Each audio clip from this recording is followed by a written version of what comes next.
this video will only contain a definition of a sigma algebra.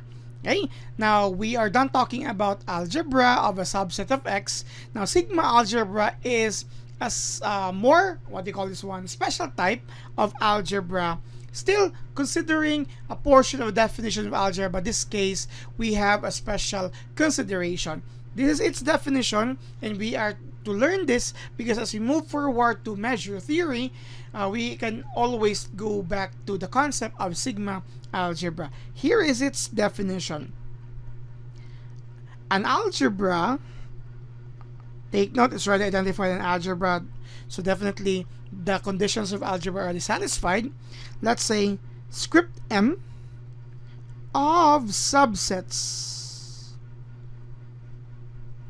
of X, okay, is sigma algebra, okay, if it is closed under countable unions. Okay, that is, okay, if we can find a sequence of a sub i's where I starts from 1 to infinity is a sequence of sets in M. Okay, script M. That's not mu. Let me rewrite it. It should be mu because there is also another use of mu. So script M. Then, okay, this is what it tells us. The union of all, the countable union of all a sub i's where I starts from 1 to infinity is an element of your script M. Okay, so if this works, then definitely your M is not just an ordinary algebra, it's a sigma algebra. Now, I would like to look into the difference of sigma algebra to your simpler algebra that we have learned. Of course, we used script A for our algebra, right? And how this is different, how sigma algebra is different. Take note for our script A, the two conditions that should be met, and of course it's also true for M because it's already an algebra.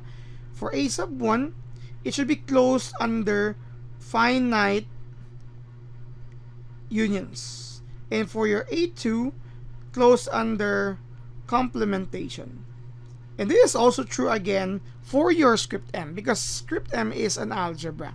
Now, but what makes script M special is that it doesn't only, it does not only, what do you call this one, exhibit closure on finite union, but more importantly, it is closed under countable unions. How different is finite union from countable union? That's the biggest question now. When we say countable union, or I mean finite union, it works for finite sets. Take it for our example for X before is set containing 1, 2, and 3. This is a finite set. So we were able to establish the finite unions for the script A being a subset of the power set of this, and we were able to identify a certain algebra to be an algebra of this set X.